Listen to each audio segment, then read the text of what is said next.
ہم جان بوجھ کے اپنے لیے جہنم اکٹھی کرتے ہیں، پھر کہتے ہیں سکون نہیں زندگی میں. کہاں سکون آئے گا؟ کیسے آئے گا؟ ہم نے خود آگ لگائی ہے چمن میں اپنے. جو قیامت کی سزا ہے، میرے نبی پاک علیہ السلام نے فرمایا رب تمہیں سامنے کھڑا کرے گا. اور کس طرح کھڑا کرے گا؟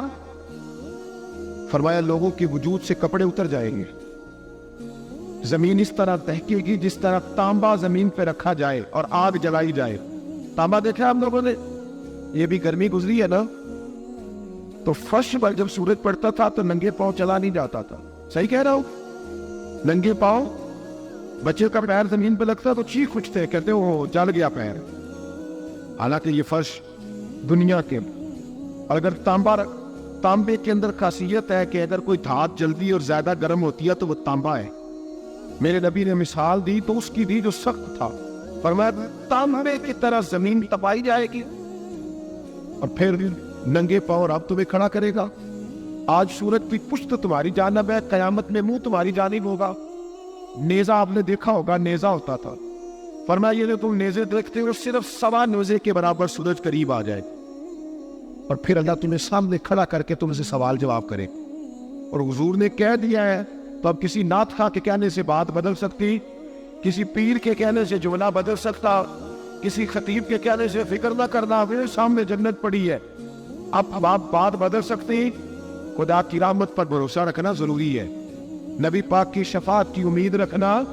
بولیے لیکن جو حضور نے بیان کیا ہے اس کو ماننا بھی یہ بھی ضروری ہے.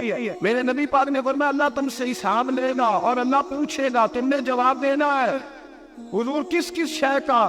فرمایا جو پہنتے ہو اس کا جواب نہیں دینا، جو کھاتے ہو اس کا جواب نہیں دینا، جو اللہ کے راستے میں دیتے اس کا جواب ہے، باقی 8 شے کا جواب دینا ہے. ادھر جو پلاٹ ہے اس کا بھی جواب دینا ہے. اور جو جی وہ جو بچوں کو پیسے بتائے ان کا بھی جواب دینا ہے، جو چھپائے ہیں ان کا بھی. ثم لتسألن یومئذ عن النعیم. جو کمیٹی اپنے محلے میں ڈالی ہے اس کا بھی جواب دینا ہے، جو سسرال کے علاقے میں ابا جی سے چوری ڈالی ہوئی ہے اس کا جواب بھی، سب کا جواب دینا ہے. تمام حساب کتاب. اور اللہ فرماتے ہیں میں سامنے کھڑا کر کے ہر سوال کا تم سے جواب، تجھے ہر سوال کا جواب. اچھا یہ جو بڑے لوگ تھے وہ حساب سے ڈرتے تھے، ہم چھوٹے لوگ ہیں ہم حساب سے ہم نہیں ڈرتے، ہم کہتے ہیں دیکھی جائے. بڑے لوگ جو تھے وہ حساب سے. حضرت ابوبکر صدیق دعا کرایا کرتے تھے، دعا کرو اللہ مجھ سے حساب نہ پوچھے. حضرت عمر فاروق رضی اللہ تعالیٰ عنہ اپنے بیٹے سے کہتے تھے بیٹا اپنے باپ کے لیے رحمت کی دعا کرنا، میں درگزر والا ہوں، میں حساب والا کوئی نہیں. بڑے لوگ ڈرتے تھے. بڑے لوگ حضرت عثمان غنی قبر پہ کھڑے ہوتے تھے تو داڑھی آنسوؤں سے بھیگ جاتی. غلام کہتے ہیں حضور 3 دفعہ نبی پاک نے آپ کو جنت کی بشارت دی، 3 دفعہ بشارت دی ہے تو آپ کیوں اتنا روتے ہیں؟ عثمان غنی فرماتے جس رسول نے مجھے جنتی کہا ہے اسی محبوب نے مجھے فرمایا تھا عثمان قبر آخرت کی منزلوں میں سے پہلی منزل ہے. اور آپ فرماتے میرے تو کمرے میں دیا گل ہو جائے تو مجھے ڈر لگتا ہے، اس میں تو مکمل دے رہا ہے. آپ فرماتے کھڑکیاں بند ہو تو دم گھٹنے لگتا ہے، اس کو تو دروازہ کوئی نہیں، روشن دان تک نہیں. بھائی جو بڑے تھے وہ ڈر رہے تھے. مولا علی شیر خدا نماز کا وضو کر کے کانپتے تھے، کانپتے. علی آپ مرحب یہ سامنے نہیں کانپے، خیبر کا دروازہ اکھاڑتے نہیں کانپے، ادھر احد خندق حنین اور خیبر میں نہیں کانپے تو یہاں. آپ فرمانے لگے مالک کے سامنے جاتے ہوئے ڈر آتا ہے. بڑے لوگ کانپتے تھے، بڑے لوگ. آج کون سا جمعہ ہے؟ سارے بولیے. حالانکہ یہ اگلے سال دوبارہ آئے گا، ہمارا نہیں پتا کہ ہم ودا ہو جائے کہ کیا بنے. یہ کون سا جمعہ ہے؟ آیا جمعہ تو ودا آئے ہم. آج ایک فکر لے کر کے جانا ہے، ایک سوچ. جہاں روز رات کو بیٹے کی ٹینشن، بیٹی کی ٹینشن، بھائی کی ٹینشن، پوتے کی ٹینشن ہوتی ہے نا، ایک ٹینشن اور اپنے. آج ایک ٹینشن بڑھا لو، قبر کی ٹینشن پیدا کر، قیامت کی تھوڑی سی فکر کر لو، تھوڑی سی ایک تھوڑا خیال پیدا کرے. حضرت حسن بصری نام سنا ہوا ہے نا، یہ حضرت علی کے شاگرد ہیں. نبی پاک کے گھر میں آ جاتے تھے کئی دفعہ، بچے تھے جائے. حضرت حسن بصری تابعی ہیں. فرماتے خانہ کعبہ میں عمرہ کرنے گیا، طواف کعبہ کر رہا تھا تو بڑا عجیب منظر ہوا، رات کی تنہائی ہوئی. اس وقت کئی دفعہ طواف بند بھی ہوتا تھا، اس لیے کہ رش کم ہوتا تھا تو رات کو سب سو جاتا تھا. کہتے رات ذرا گہری ہوئی تو لوگ اپنا اپنا خیمہ لے کے جاتے تھے. اب تو ہوٹل ہے نا تو خیمے لگتے تھے، لوگ خیمہ لے کے جاتے تھے، جہاں جگہ ملتی تھی خیمہ لگا کے رہتے تھے. فرماتے میں رات کو سویا خیمے میں، ایک دردناک آواز آئی، میٹھی ہے دھیمی ہے پر درد بڑا ہے. کوئی رونے والا رو کے کہتا ہے اللہ حساب قیامت میں مجھ سے نہ لینا، اے اللہ تنہائی میں جتنا مرضی حساب لینا پر لوگوں کے سامنے نہ لینا. اور پھر کہتا ہے اللہ فضل تو تب کرے جب تو میرا حساب پوچھے ہی نہ ہو. پھر چند منٹ گزرے تو پھر وہ رونے لگا. میرے کانوں میں آواز آئی، کہنے لگا اے اللہ حساب تو ان کا لیا جاتا ہے جو حساب کے قابل ہوتے ہیں. اعلیٰ حضرت کہتے ہیں نا رضا سے تو کیا حساب لے گا، رضا بھی کسی حساب میں. اے اللہ میں قابل نہیں، مجھ سے حساب نہ لینا. کہتے تھوڑی دیر گزری تو پھر وہ رونے لگا. پھر ذرا سانس سنبھلے تو پھر کہنے لگا اے اللہ میں تو لوگوں کو کوئی بندہ حساب پوچھ لے تو نہیں دے سکتا، میں تجھے کیسے حساب دوں گا. پھر تڑپنے لگا. کہتے تھوڑی دیر گزری تو پھر اتنا انہوں نے کہے رونے والے نے، کہنے لگے اللہ تیرے محبوب کا فرمان ہے جو معافی مانگے تو اسے معاف کر دیا کرتا ہے. اے اللہ میں معافی مانگنے آیا ہوں اور مسجد نہیں آیا، میں کعبۃ اللہ ہی آ گیا ہوں. کہتے وہ اتنا روئے کہ چیخ آئی ان کی. اور جب دھڑام سے کوئی زمین پہ گرا تو میں پریشان ہوا کہ اب تو بے ہوش ہو گیا. فرماتے ہیں میں زور سے اٹھا فٹافٹ اور اس شخص کی طرف بڑھا. میرے دل میں خیال ہے کوئی گناہگار ہے بیچارہ، تو چلو میں بھی دعا کرتا ہوں، اس کو کہتا ہوں بیٹے فکر نہ کر، اللہ تیری مدد کرے گا. فرماتے میں گیا اس نیت کے ساتھ کہ میں رہوں گا، چلے اٹھو تم بھی دعا کرو میں بھی کرتا ہوں، اللہ ہم سے حساب نہ پوچھے. کہتے میں گیا تو وہ شخصیت بے ہوش پڑی تھی، کالے سیاہ بال ان کے چہرے پہ بکھرے ہوئے تھے.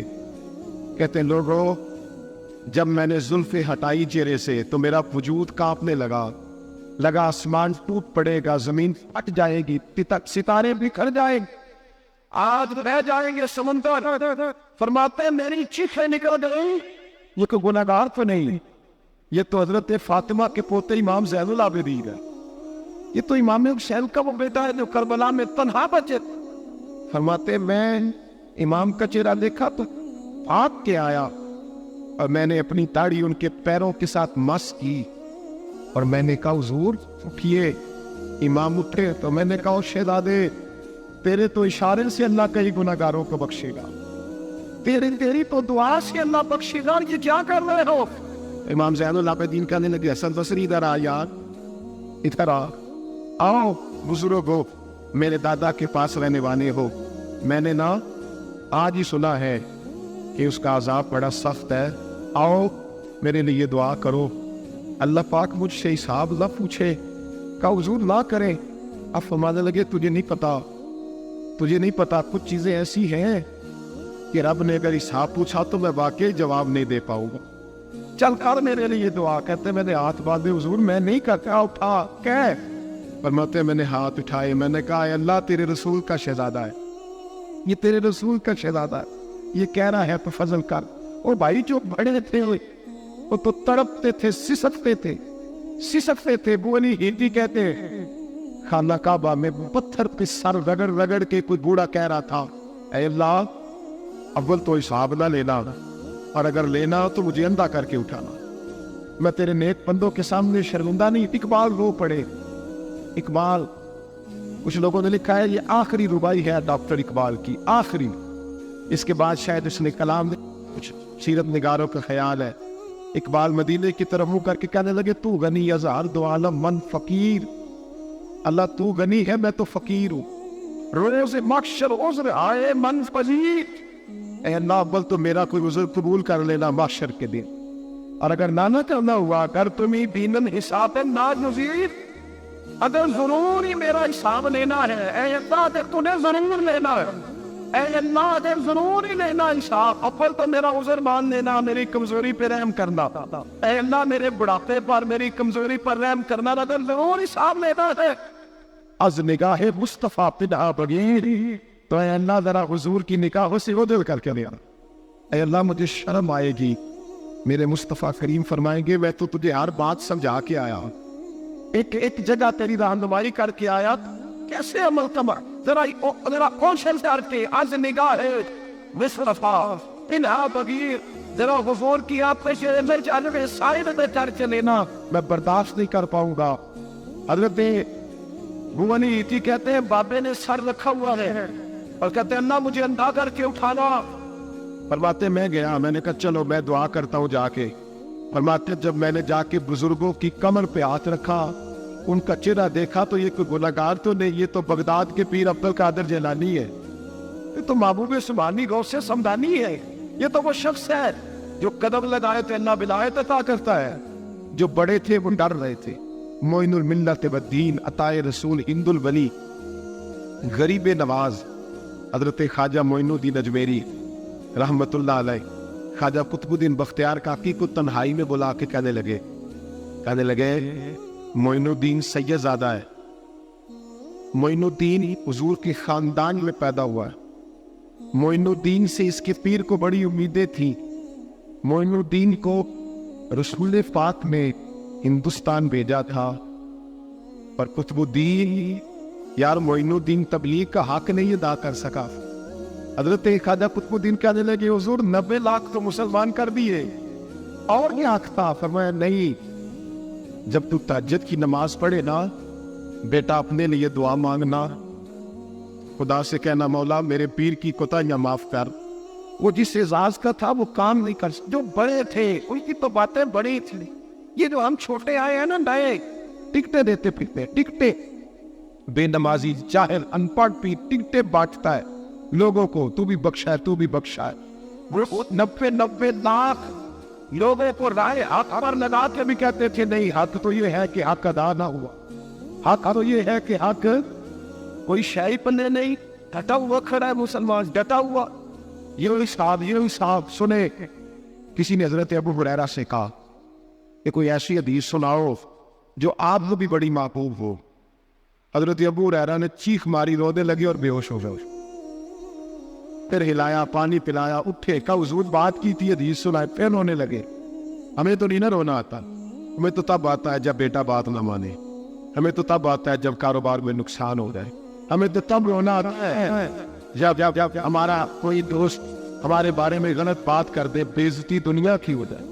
حضرت ابو ہریرہ 3 دفعہ ہوش آیا، 3 دفعہ روئے اور کہنے لگے عزیزو یہ وہ والی حدیث ہے کہ میں سوچتا بھی ہوں تو میں تڑپتا ہوں، تو کون سی حدیث؟ تو حضرت ابو ہریرہ کہنے لگے میں نے نبی پاک سے سنا ہے قیامت میں سب سے پہلے علماء کا حساب ہوگا، سب سے پہلے علماء کا۔ رب کریم فرمائے گا تمہاری دین کے نام پر بڑی موجیں تھی، تمہارے بڑے پوسٹر چھپ رہے تھے، لائن میں بلا کے لوگ تمہارے ہاتھ چومتے تھے، لوگ تمہاری گڑی کو بھی چومنا اپنے لیے سعادت سمجھتے تھے۔ بتاؤ میرے رسول کے نام پر کھانے والوں کیا کر کے آئے ہو؟ عمل بتاؤ، عمل، موج بڑی کی نا تم نے، بتاؤ عمل۔ علماء عالم عرض کرے جائے اللہ میں جگہ جگہ تیرے رسول کے دین کی بات کرتا تھا، میں قرآن کے درس دیتا تھا، میں راتیں بیدار رہ کے تیاریاں کرتا تھا، میں جو بن سکا کیا۔ رب فرمائے گا نہیں، تو نے تو اس لیے کیا تھا کہ لوگ تجھے پیر صاحب کہے، مولانا صاحب کہے، تیرے نعرے لگائے تو لگے نہیں پھر تیرے نعرے، پھر لوگوں نے لمبے لمبے القابات پکارے نہیں تیرے۔ حضور سید عالم علیہ السلام فرماتے پہلا حساب اس کا لے گا جو عالم کہلاتا تھا۔ رب پوچھے گا تجھے طاقت دی، ہمت دی، بولنے کی صلاحیت دی، اپنے فضل سے دی، پتا کیا کما کے آیا ہے۔ حضرت ابو ہریرہ روتے کہتے ہیں میں بھی تو حدیثیں سناتا ہوں، میں بھی تو عالم ہوں، میرے پیچھے بھی تو لوگ بھاگتے ہیں، لوگوں بتاؤ اگر اللہ نے ابو ہریرہ سے پوچھا تو کیا جواب دے گا؟ اللہ فرمائے گا علماء کے لیے بخاری مسلم ہے، یہ اٹھاؤ اور جہنم میں ڈال دو۔ امام غزالی فرماتے ہیں اگر کسی عالم کو سزا ملی تو سخت عالم کو ملی۔ دعا فرمائے اللہ میرے جیسے لوگوں کو ہدایت کا رستہ عطا فرمائے، اور جو کہتے ہیں سمجھتے ہیں اللہ اس پر عمل کی توفیق عطا فرمائے۔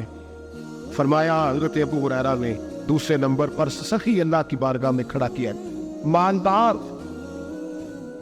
رب فرمائے گا بول، کچھ ایسے بھی تھے جن کے پاس شام کی روٹی نہیں تھی، تجھے میں نے تیری تجوری بھر کے تجھے دولت عطا کی، تجھے وراثت میں میں نے مربع دیے، جائیدادیں دی، بتا۔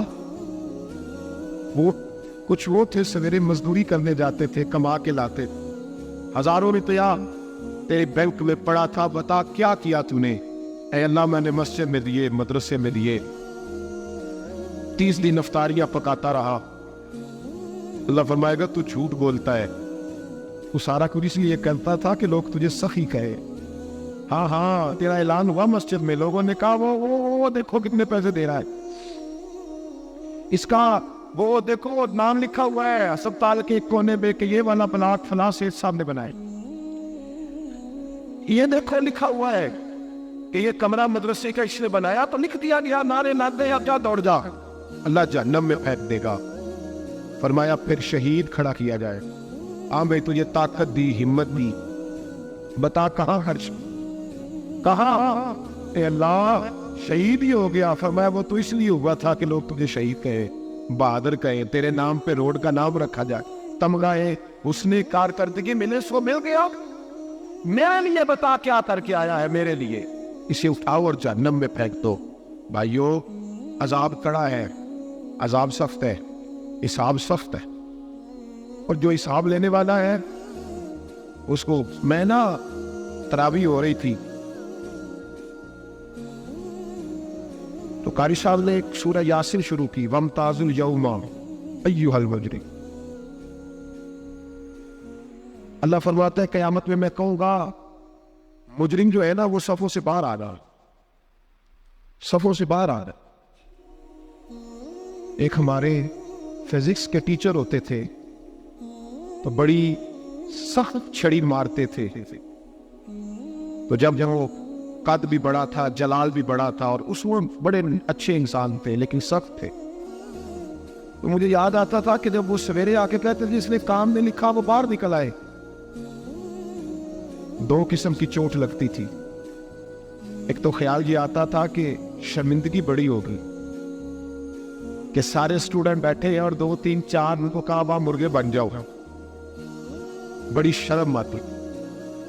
اور پھر جب وہ مارتے تھے تو اتنا سخت مارتے تھے کہ کئی کے دن تکلیف رہتی تھی، بتایا نہیں جاتا تھا۔ وہ سٹوڈنٹ بتاتے تھے یار اس سے بچو کسی بھی طریقے، اور کسی کا کام رہ بھی جاتا تھا کہتے تھے اس پیریڈ کی ڈیوٹی سبق یاد کر کے آنا ہے۔ سخت ٹیچر کے بارے میں تیرا میرا یہ رویہ ہے۔ تو یاد آ رہا تھا وہ کہہ رہے تھے وَامْتَازُوا الْيَوْمَ أَيُّهَا الْمُجْرِمُونَ، تو میں صف میں کھڑا تھا تو 2 قطرے میرے بہہ گئے آنسو کے۔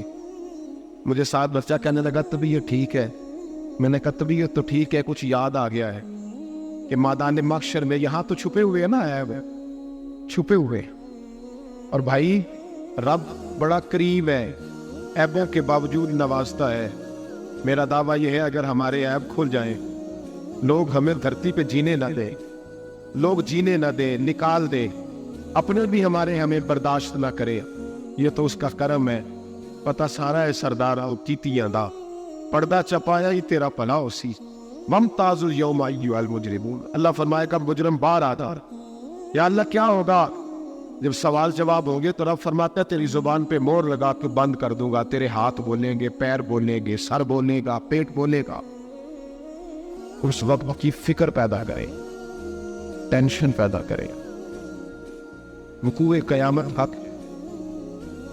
اور باندھ کے نا لوگ پیر باندھ کے زور کے ساتھ باندھتے، سگا بیٹا جب قبر میں دفن کرتا ہے نا تو بھی کہتا ہے وہ کونا، یہ کونا تھوڑا سا مٹی کم ہے، یہاں بھی مٹی ڈالنا۔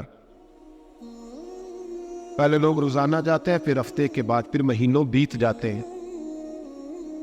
کچھ قبریں ایسی بھی ہیں جن پہ کھڑے ہوں تو لگتا ہے قبریں رو رہی ہیں، اور کہتی ہے جاؤ میرے گھر والوں سے جا کے کہو کوئی ڈیرا ہی لگا جائے، ایک دفعہ آئے تو صحیح، کوئی مٹی نہیں ڈالتا، بادشاہوں کی قبریں روتی ہیں، سرمایہ داروں کی قبریں روتی ہیں، کوئی جاتا نہیں، اتنے اتنے موٹے سوراخ ہے قبروں میں. آپ اپنے شہر کی قبرستان پھر کے دیکھیے، سوراخ ہے. او بھائی، حضرت مولا علی شیر خدا قبرستان گئے تو پہلے رونے لگے، پھر کہنے لگے قبروں والوں کیا حال ہے تمہارا؟ تو آپ فرماتے ہیں مردہ مجھے اندر سے بول کے کہنے لگا علی کفن پھٹ گیا، ہڈیاں ٹوٹ گئی، مال تو دے آئے تھے وارثوں کو پر حساب ہمیں دینا پڑ رہا ہے، تو بتا پیچھے کیا حالات ہیں؟ تو حضرت علی کہنے لگے تمہاری بیویوں نے اور نکاح کر لیے، تمہارے دوستوں نے نئے دوست بنا لیے، تمہاری اولادوں نے تمہارے بغیر جینا سیکھ لیا، تمہاری جائیدادیں بٹ گئیں، تمہارا پیسہ تقسیم ہو گیا. پہلے تو کوئی تمہارا نام لیتا تھا، اب تو تمہارا ذکر ختم ہو گیا ہے. اب تو ایک نسل تک تمہارا ذکر تھا، اب تو تمہیں یاد ہی کوئی نہیں کرتا. کہتے ہیں لوگ یہاں کوئی رہا کرتا تھا، یہاں کوئی ہوا کرتا تھا، اب تو تم قصہ پارینہ قصہ ماضی ہو گئے تھے. حساب کا وقت قریب ہے، تو پر بڑا زور دیا ہے. ایک اللہ کو ماننا، اور اللہ کو ماننے کا مطلب ہے نبی پاک کو بھی ماننا. اللہ کو ماننے کا مطلب ہے کتابوں کو بھی ماننا، قرآن پاک کو بھی ماننا. لیکن دو باتیں آپ کو زیادہ ملیں گی، ایک ایمان، اور اس کے بعد سب سے زیادہ زور ہے ایمان بالآخرت پر. آخرت کو مانو. وَمِنَ النَّاسِ مَن يَقُولُ آمَنَّا بِاللَّهِ وَبِالْيَوْمِ الْآخِرِ وَمَا هُمْ بِمُؤْمِنِينَ. اللہ فرماتے ہیں کچھ لوگوں کا دعویٰ ہے کہ ہم اللہ اور آخرت پر ایمان رکھتے ہیں، حالانکہ وہ ایمان نہیں رکھتے، دعویٰ کرتے، نفاق کا مظاہرہ کرتے ہیں، منافقت کرتے ہیں. جو اللہ کو ماننے والا ہوتا ہے اس کا رنگ اور ہوتا ہے. جس کو پتہ ہوتا ہے قیامت کے دن اللہ کی حضور کھڑے ہونا ہے، اس کے اعمال یہ نہیں مانتے. کہتے ہیں ہم مانتے ہیں، پر مانتے، دعویٰ ہے کہ ہم مانتے ہیں آخرت کو بھی اور اللہ کو بھی، پر نہیں مانتے. قیامت قائم ہونا ضروری ہے. اگر وہ قیامت نہ ہو تو ظالم کی تو موجیں لگ گئیں. جابر تو موج کرے گا، فاسق اور فاجر تو کہیں گے دنیا میں بھی ہم اپنے اقتدار کے زور پر جیتے رہے، آج بھی ہمیں پوچھنے والا کوئی نہیں. عقلاً نقلاً قیامت کا قائم ہونا ضروری ہے.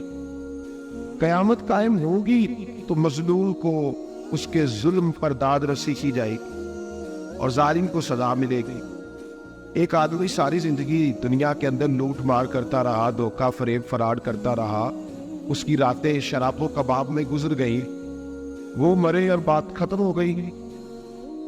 ٹھیک ہے موج کر کے چلا گیا. ایک آدمی ساری زندگی اس نے اللہ تبارک و تعالیٰ کی رضا کے لیے اپنی نظر کی حفاظت کی، زبان کی حفاظت کی، یہاں تک کہ دل کی بھی حفاظت کی، وہ بھی مرے تو معاملہ ختم ہو گیا.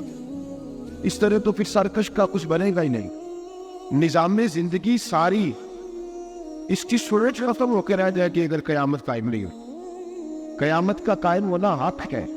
اس لیے قرآن مجید میں ایک جگہ پہ نہیں 20 جگہ پہ یہ بیان فرمایا ہے کہ قیامت ضرور قائم ہو. قیامت، اور وہ قائم ہو کر اپنے سارے لوازمات سمیت قائم ہوگی. میرے نبی پاک صلی اللہ علیہ وسلم نے فرمایا مظلوم کو حق ملے گا، ظالم کو سزا ملے گی. جابر اس دن اللہ کی بارگاہ میں رسوا کیے جائیں گے، جن پر جبر کرتے رہے انہیں اللہ کی حضور سے عطا کیا جائے. قیامت کا ہونا ضروری ہے، اور قیامت تو جب قائم ہوگی تب ہوگی. دنیا میں بھی ایسا ہوتا ہے. ظلم کا انجام ٹھیک نہیں ہوتا، جبر کا انجام، جھوٹ کی زندگی لمبی نہیں ہوتی. دھوکے، فریب، فراڈ، ملمہ سازی، ان چیزوں کی عمر اللہ نے تھوڑی رکھی. وقتی طور پر ظالم کو، دھوکے باز کو، جابر کو جو مہلت ملتی ہے وہ سمجھتا ہے میری سیاست کام کر رہی ہے، وہ سمجھتا ہے میں بڑا دانا ہوں، بڑا چلاک ہوں، دیکھ لو اتنے ظلم کے، جبر کے، دھوکے کے باوجود بنا ہوا ہوں. حالانکہ اللہ کی طرف سے اسے مہلت ملتی ہے اور بڑا ہی مہربان ہے. مہلت اس طرح دیتا ہے کہ میرے نبی پاک علیہ السلام نے فرمایا جب میرا مسلمان نیکی کرتا ہے تو اللہ فرشتوں سے فرماتا ہے 70 گنا بڑھا کے لکھ لو اس کی نیکی، 70 گنا. اور جب گناہ کرتا ہے تو اللہ فرماتا ہے ٹھہر جاؤ ابھی لکھنا نہ، اسے ٹائم دو. یا اللہ کتنا؟ فرمایا 24 گھنٹے تو دو. ہو سکتا ہے توبہ کر لیں, یہ اس کی مہربانی ہے. اب وہ جو اللہ نے مہلت دی ہے نا کہ شاید توبہ کر لیں, لوگ سمجھتے ہیں میری چالاکی کی وجہ سے نظام سیٹ چل رہا ہے, میں بڑا تیز ہوں, 2 4 5 باتیں بولتا ہوں سب صحیح ہو جاتا ہے. لوگ اس کو اپنی تانائی سمجھ لیتے ہیں, حالانکہ وہ اللہ کی طرف سے. فرعون نے کئی 100 سال حکومت کی اور اس طرح اس نے ظلم کیے کہ لاکھوں اور ہزاروں بچے قتل ہی کرا دیے. 12,000 عورتوں کے پیٹ میں حمل تھا, اس نے ضائع کرا دیا. جب حضرت موسیٰ علیہ السلام اپنی قوم کو لے کے نکلے, راستے میں دریا آ گیا, فرعون پیچھے لگا ہوا تھا. وَإِذْ فَرَقْنَا بِكُمُ الْبَحْرَ فَأَنْجَيْنَاكُمْ, اللہ فرماتے ہیں تمہارے لیے میں نے دریا کو پھاڑا اور تمہیں نجات دے دی. وَأَغْرَقْنَا آلَ فِرْعَوْنَ, اور فرعون کو غرق کر دیا. وَأَنْتُمْ تَنْظُرُونَ, تو کھڑے دیکھ رہے تھے. اب جب تک حضرت موسیٰ دریا کے کنارے پہنچے تو فرعون بھی پیچھے آیا. فرعون لوگوں سے کہا کرتا تھا کہ میں کہتا ہوں تو دریا چلتا ہے, میں کہتا ہوں تو ہوائیں آتی, میں میرے حکم کے پابند ہے سارے. ڈال رہے ہیں نا آپ حضرات, غور فرمائیے گا بات پر. دعویٰ تھا اس کا کہ میں کہتا ہوں تو نظام زندگی چلتا ہے. اب جب دریا کے کنارے پہنچی حضرت موسیٰ علیہ السلام تو اللہ نے حکم دیا کہ آپ عصا مارے. جناب موسیٰ نے عصا مارا, 12 رستے بن. اب حضرت موسیٰ کی قوم گزر رہی تھی تو فرعون سے پوچھنے لگے کہ تو کہتا تھا میرے حکم سے چلتا ہے, تو وہ تو حضرت موسیٰ نے ڈنڈا مارا ہے تو رستہ بن گیا ہے. باز نہیں آتا انسان باز بہنے بڑے اس کے پاس, بڑی دلیلیں ہیں, جھوٹ سچ بول کے اپنے آپ کو مطمئن کرتا ہے, آخر دم تک تبدیل ہونے کو تیار نہیں ہوتا, دلیلیں کھڑتا رہتا ہے, بناتا رہتا ہے, شور کرتا ہے جان بوجھ کی. بھائی تو کہتا تھا میرے چلانے سے چلتا ہے, تو سجنا دے مارے مکایا تے میں اتھرو بن کے ڈن گئی. ایک مایا تیری یاد نہ بھول دی, باقی ہر شے جگ دی بھول گئی.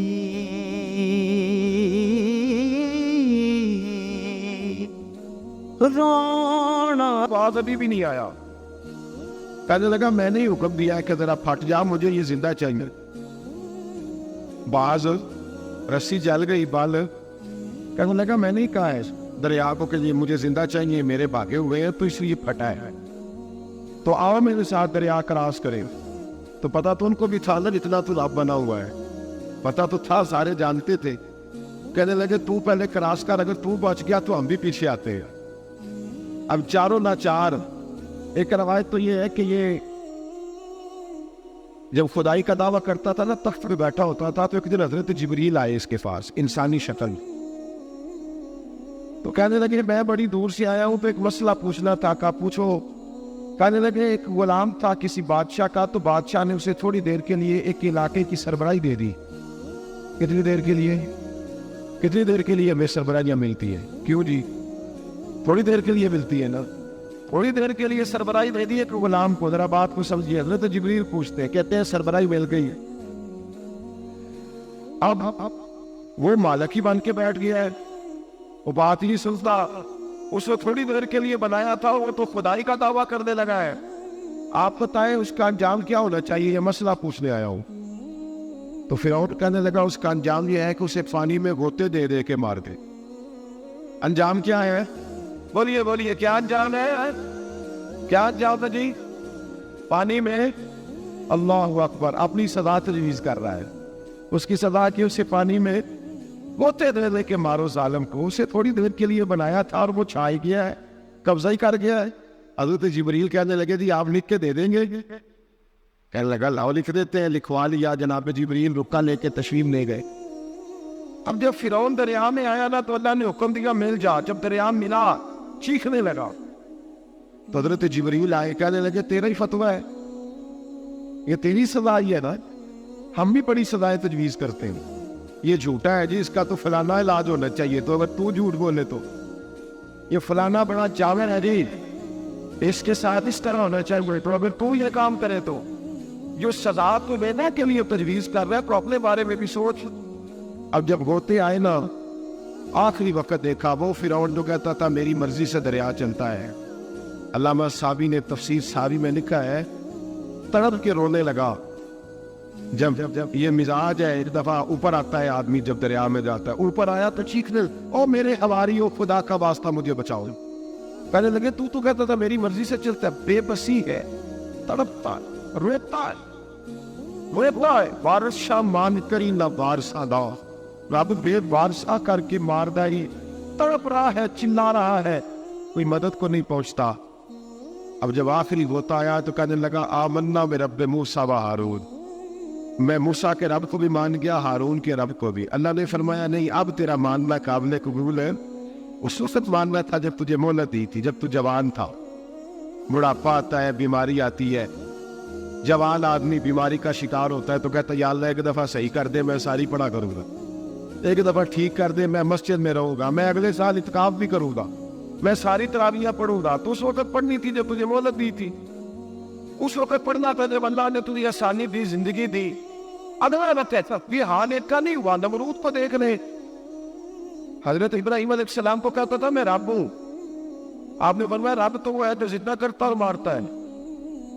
ایک موت کا قیدی بلایا, کہنے لگا ہاں بھائی کتنے دن رہ گئے تھے پھانسی میں؟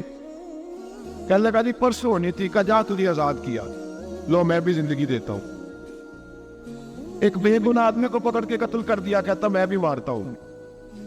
حضرت ابراہیم علیہ السلام کہنے لگے تو بیوقوف جیسی دلیلیں دے رہا ہے, چل اس طرح کر میرا رب سورج مشرق سے نکالتا ہے, تو اگر رب ہے تو مغرب سے نکال کے دکھا.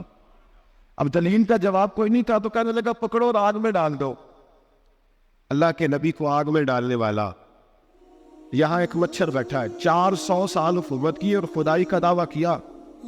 یہاں مچھر بیٹھا تھا, چھینک آئی تو مچھر اندر چلا گیا. پہلے دربار کا ادب یہ تھا کہ جو آئے سجدہ کرے. اب اس کے سر پہ کوئی چیز مارتا تھا تو اسے سکون ہوتا تھا, مچھر تھوڑی دیر کے لیے اس کا دماغ چھوڑتا تھا. او بھائی یہ اس دھرتی پہ اللہ نے لوگوں کو نظارے دکھائے اور ہمیں سمجھانے کے لیے دکھائے, ہمیں تفکر کی, غور کی دعوت دی کہ دیکھ لینا, اپنے عمل کو پرکھنا. تمہارے عمل حضرت موسیٰ کے فرما برداروں جیسے ہیں, جناب ابراہیم کے فرما برداروں جیسے ہیں, یا بن کے بیٹھ گئے ہو. اب دربار کا ادب یہ ہے, بے بسی کا یہ حال ہے کہ جوتے لٹکتے ہیں دربار میں, جو آتا ہے جوتا کھینچتا ہے. اور ادب یہ ہے کہ 10 جوتے نمرود کے سر پہ مارو, اور 400 سال جوتے لگتے رہے. روتا تھا, جو آدمی آتا تھا منتیں کرتا تھا, کہتا تھا کہیں سے کوئی دوائی مل جائے گی. پاگلوں جیسی زندگی گزاری, پاگلوں جیسی سخت. وہ تو حساب وقوع قیامت تو حساب دے گا. یہاں لوگ پاگل ہو کے مرتے ہیں, معاذ نفسیاتی مریض ہو کے مرتے. یہاں آخری وقت اتنا سخت آتا ہے کہ دنیا موت کی دعائیں مانگتی ہے. میرے بھائی جب انسان ظلم کرتا ہے تو بھول جاتا ہے کہ شاید مجھے پوچھے گا کوئی نہیں. جب وہ زیادتی کرتا ہے تو بھول جاتا ہے. جب وہ کسی کا حق کھاتا ہے تو وہ کہتا ہے شاید اس کا تو وارث ہی کوئی نہیں جس کو میں لوٹ رہا ہوں. لیکن جب اللہ کی پکڑ آتی ہے, حجاج بن یوسف ظالم تھا, اس نے اچھے کام بھی کیے تھے. قرآن پاک پر زیر زبر آراب حجاج بن یوسف نے لگوائے. محمد بن قاسم کو ہندوستان سندھ کے علاقے فتح کرنے بھی حجاج بن یوسف نے بھیجا تھا. ساری خوبیاں اپنی جگہ پر, ظالم بہت بڑا تھا. کسی آدمی نے اس کے سامنے کونے کی طرف منہ کر کے ساتھ والے سے بات کرنے تو کہنے لگا میرے خلاف کیا, اس کو لے جاؤ 2 ٹکڑے کر کے واپس لے آؤ. توتی بولتا ہے نا اقتدار, جب کسی کے ہاتھ اقتدار ہوتا ہے نا, وہ چاہے ایک گھر کا کیوں نہ ہو, وہ 10 بندے فیکٹری میں کام کرتے اور جو ان کا مالک ہوتا ہے وہ کہتا میں مالک ہوں, مجھے مانو. جب صاحب اقتدار ہوتا ہے نا, جب تو سسر بن کے بیٹھتا ہے اور کسی غریب گھر کی بہو آتی ہے 2-4 تو کہتا میرا اقتدار ہونا چاہیے. جب میں کھانسنے لگوں تو ہر آدمی کے ہاتھ میں ٹشو پیپر ہونا چاہیے. جب میں بولنے لگوں تو بندے ہوئے ہاتھوں سے ہر آدمی جی کرتا ہوا کھڑا ہونا چاہیے. جس آدمی کا, اور یہ کام بہو بھی کرتی ہے کئی دفعہ, وہ بھی کہتی ہے کہ تمہیں پتا نہیں میں کتنا لمبا توڑا جہیز لے کے آئی ہوں. جب میں سونے کے لیے اپنے بیڈ روم میں جاؤں تو خبردار بوڑھے بابے کو اجازت نہیں کہ وہ کھانسے. اماں کو چاہیے کہ اگر اس کو بڑی سخت پیاس بھی لگی ہے تو میرے سوتے باورچی خانے میں برتن نہ کھٹکھٹائے. جو جناب بھی جس اسٹیج میں بھی بیٹھتا ہے وہ کہتا ہے کوئی نہیں مجھے پوچھنے والا.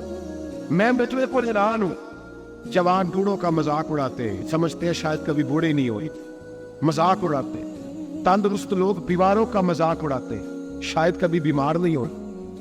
حجاج بن یوسف ظالم تھا، ظلم کرتا تھا، زیادتی کرتا تھا۔